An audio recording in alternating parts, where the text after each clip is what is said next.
Business Club de France des entrepreneurs avec Michel Picot.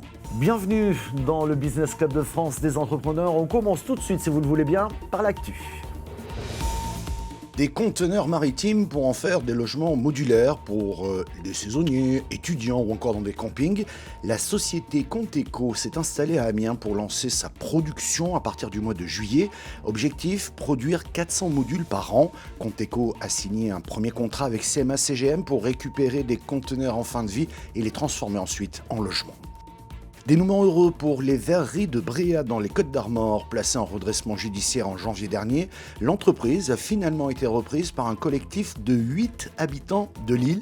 Autrefois tournée vers l'export avec des pièces monumentales, les verreries entament aujourd'hui un nouveau chapitre, plus local cette fois-ci, un reportage de TBO. Un second souffle, inespéré. À Bréa, l'activité des verreries a repris fin avril, après de longs mois d'incertitude. 8 habitants de l'île se sont mobilisés pour reprendre la gestion du site. Un repêchage in extremis qui a permis de sauver l'emploi de 9 salariés sur les 11 précédemment en poste. Alors pour ne pas reproduire les erreurs du passé, le nouveau propriétaire a défini une nouvelle stratégie de production.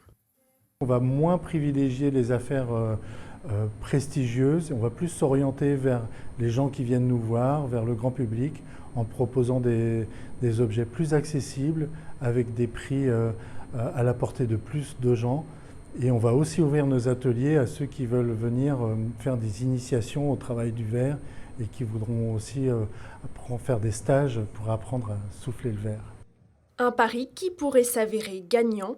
Cette semaine, les curieux étaient nombreux à venir admirer le travail du verre et à déambuler dans les allées de la boutique. Vases, lampes ou objets de décoration en tout genre, il y en a pour tous les goûts. L'institution bretonne, créée en 1998, semble encore avoir de beaux jours devant elle.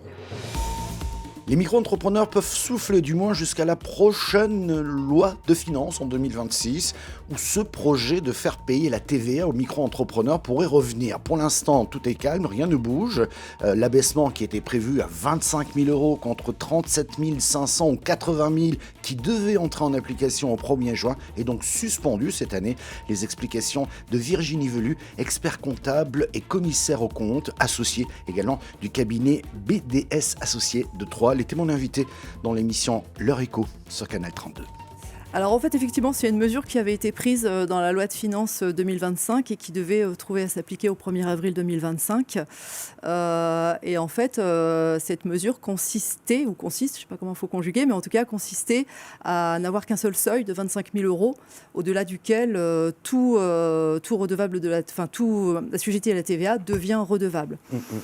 Donc sur la base de ces nouveaux seuils, il y a eu, comme on l'a tous observé, une levée de bouclier d'un certain nombre de fédérations, notamment la Fédération des micro-entrepreneurs qui s'est élevée contre ce texte.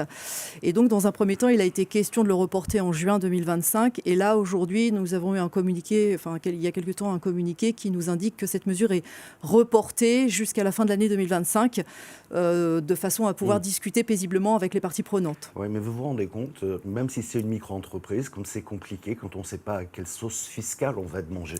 Pour faire un business plan, pour faire des projets. Oui, c'est très très compliqué parce qu'effectivement, là, on se trouve face à des entrepreneurs qui... moi, j'ai un certain nombre de personnes, en effet, qui m'ont contacté. On leur demande de prendre la précaution d'indiquer sur leur devis, sous réserve d'assujettissement à la TVA, parce qu'effectivement, vous pouvez vous trouver face à un micro-entrepreneur qui aura prévu son devis et qui va se retrouver finalement redevable alors qu'il ne l'avait pas anticipé. Donc c'est quand même potentiellement 20% en dedans qui part. Après le sujet en fait de cette fronde qui s'est mise en place, et on peut la comprendre, hein, moi je ne fais pas de politique, mais ça concernait le bâtiment et la concurrence qui est annoncé, qui est en tout cas considéré comme déloyal entre un auto-entrepreneur qui ne facture pas TVA et un artisan qui, lui, doit assujettir à la TVA. Donc, c'était un petit peu le débat, quoi. C'est un petit peu tendu. Ça, je peux le comprendre. En revanche, ce que je comprends un petit peu moins, c'est que ces auto-entreprises qui ont été créées il y a quoi, une vingtaine, trentaine d'années, je crois, si ma mémoire est bonne, c'était une véritable révolution dans l'entrepreneuriat dans ce pays. Il faut dire ce qui est. Beaucoup de gens se sont créés leur propre emploi. Ils n'ont rien demandé à personne. Ils vivent de ce qu'ils gagnent. C'est quand même incroyable. Oui, oui. Et Mais là, j'ai l'impression qu'on est en train de sabrer tout ce qui était à peu près... Alors après qu'il y ait des aménagements pour l'artisanat, tout ça, je veux bien l'entendre, mais ça me surprend un peu. Voilà. Après, la genèse, l'auto-entreprise, en fait, elle a été créée à la base et elle trouve à s'appliquer de façon absolument pertinente pour une personne qui souhaiterait reprendre une activité annexe, un retraité qui veut prendre une activité annexe ou vraiment très marginale. En fait, la difficulté, et notamment dans le bâtiment, ce qui s'est rencontré, c'est qu'on s'est retrouvé face à des gens qui ont fermé leur entreprise pour se mettre en auto-entreprise. Donc là, en fait, la vocation initiale de la micro-entreprise n'était plus là. Ouais. Mais par contre, l'idée de dire on va permettre à des personnes de créer leur propre emploi, c'est sûr que cette idée était plutôt convaincante. Et elle a plutôt bien fonctionné. D'ailleurs, effectivement, elle a très très bien fonctionné. Après, c'est toujours le sujet, c'est qu'il y a une règle et puis il y a le contournement de la règle. Et ce qui pose question, c'est le contournement de la règle. À Nomexy, l'usine de chaussettes, collants et bas de contention Inotera, 330 salariés, près de 54 millions d'euros de chiffre d'affaires, a investi 2,5 millions au cours de ces 2 dernières années avec 400 000 euros d'aide de l'État dans le cadre du plan France 2030, un projet en faveur de l'innovation, de la réindustrialisation et de la transition écologique. Un reportage de Vosges TV. Cette machine est l'une des plus modernes en matière d'assemblage de fils afin d'en fabriquer un plus gros qui permettra ici de tricoter chaussettes, collants et bas de contention. Elle tourne depuis quelques mois au sein de l'usine vosgienne du groupe français Inotera à Nomexy, usine où 2 500 000 euros ont été investis au cours des 2 dernières années. Le développement d'une nouvelle chaussette éco-fibre, une chaussette éco-responsable avec des matières à base de fibres recyclées, de fibres naturelles. Et puis également du process industriel avec des capacités industrielles de ce type-là, comme la machine Airjet, également des machines de tricotage, des machines d'assemblage automatique. 2 500 000 euros d'investissement, dont 450 000 d'aides de l'État dans le cadre du plan France 2030, dont le secrétaire général était ce jeudi dans les Vosges. On voit bien ici dans cet atelier qu'ils ont réussi à conserver l'histoire d'une société qui est plus que centenaire, avec la modernisation des outils technologiques. Donc c'est vraiment ce que nous recherchons à France 2030, c'est ce mélange-là. Ça devient un des plus gros employeurs du secteur, Inotera. Ils n'ont cessé de progresser, tout en automatisant de plus en plus. C'est une entreprise remarquable, on est très fiers de l'avoir sur notre territoire, c'est une vraie chance. 330 salariés produisent ici 3 500 000 paires de chaussettes ou de bas destinés à un marché de niche. L'usine a réalisé l'année dernière un chiffre d'affaires de 54 millions d'euros, une activité qui se maintient, voire qui se développe, malgré un contexte géopolitique compliqué. C'est un choix d'audace parce que les challenges sont énormes. Que je vous l'ai dit, nos concurrents sont, eux, pour la plupart à l'étranger. Et c'est un choix de confiance parce qu'on est convaincu qu'on a le personnel, on a la technique, on a l'expertise, on a la passion en fait pour y arriver. Donc on est certain qu'on va y arriver. Les taxes de douane, c'est un problème aujourd'hui ? C'est certainement un problème pour l'Amérique, mais il n'y a pas que l'Amérique dans le monde, il faut aller chercher les autres pays. Et justement, c'est l'occasion pour l'Europe d'aller se dire, la solution de facilité consistait à vendre uniquement aux États-Unis, elle va vers d'autres pays, le sud-est asiatique, l'Amérique du Sud, l'Afrique. Le monde est grand et l'Amérique n'est pas le monde. France 2030 dans les Vosges, c'est déjà 52 millions d'euros d'aides qui ont accompagné une trentaine de projets autour de l'innovation, de la réindustrialisation et de la transition écologique. Ce jeudi, son secrétaire général s'est également rendu chez FIF Cryo à Golbet, ainsi qu'à la Scierie Lemaire à la Petite Raon. On ne peut pas légalement l'appeler vin sans alcool, le terme n'ayant pas d'existence légale. Et pourtant, le rosé pétillant Granit existe. C'est une création de Bertrand Michat. Il est fabriqué dans la Drôme. Il est l'invité de Guillaume Lamy sur Lyon Capitale. Bonjour à tous et bienvenue dans ce nouveau rendez-vous de 6 minutes chrono. Nous accueillons aujourd'hui Bertrand Michat. Bonjour.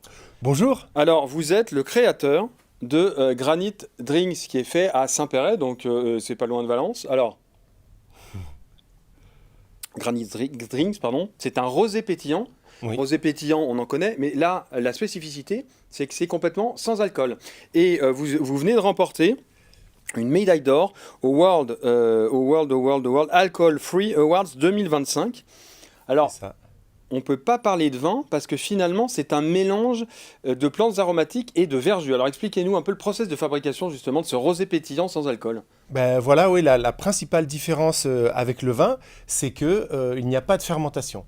Donc c'est obtenu à base de feuilles de figuier, là, pour le cas du pétillant, des feuilles de figuier bio que j'ai récoltées à la main, que j'ai séchées pendant 60 jours sur des cagettes en bois. D'accord. Ensuite, je l'ai associé à d'autres plantes aromatiques, donc du romarin, de la myrtille sauvage, il y a aussi du jus de raisin muscat de la Drôme. Le verjus, toujours, ça c'est l'élément très Alors le important. verjus, il faut expliquer quand même. Expliquez-nous le verjus, finalement c'est de la grappe encore verte. Voilà, c'est ça, c'est un jus de raisin, des raisins qu'on récolte avant la maturité, c'est-à-dire la fin du mois de juillet ou début du mois d'août, selon les terroirs. Et c'est une tradition viticole et gastronomique. C'était un acidifiant utilisé par tous les grands cuisiniers pendant près de 1000 ans et qui a été un peu oublié au XXe siècle au profit du jus de citron. Oui, parce que les agrumes sont arrivés. Voilà, c'est ça, les agrumes sont arrivés et ont pris un petit peu la place. Alors certains on peut faire des acidifications avec du vinaigre ou avec du vinaigre de cidre, par exemple. Mais c'est vrai que le verjus est un produit noble et gastronomique que j'ai à cœur de remettre au goût du jour, en fait. Voilà, comme certains cuisiniers ou certains barman, barmaids. Oui, exactement. Ça revient, effectivement, vous avez raison, ça revient à la mode. Donc finalement, ce rosé pétillant, mélange de plantes aromatiques, de verjus. Il n'y a pas de macération. Finalement, on mélange tout ça. En fait, c'est une macération, mais il n'y a pas de fermentation. Il n'y a pas de fermentation. Il n'y a pas de départ en fermentation. D'accord. On met les plantes sèches d'abord, voilà, pour 60 minutes, 90 minutes, selon les températures. Et ensuite, on ajoute les liquides.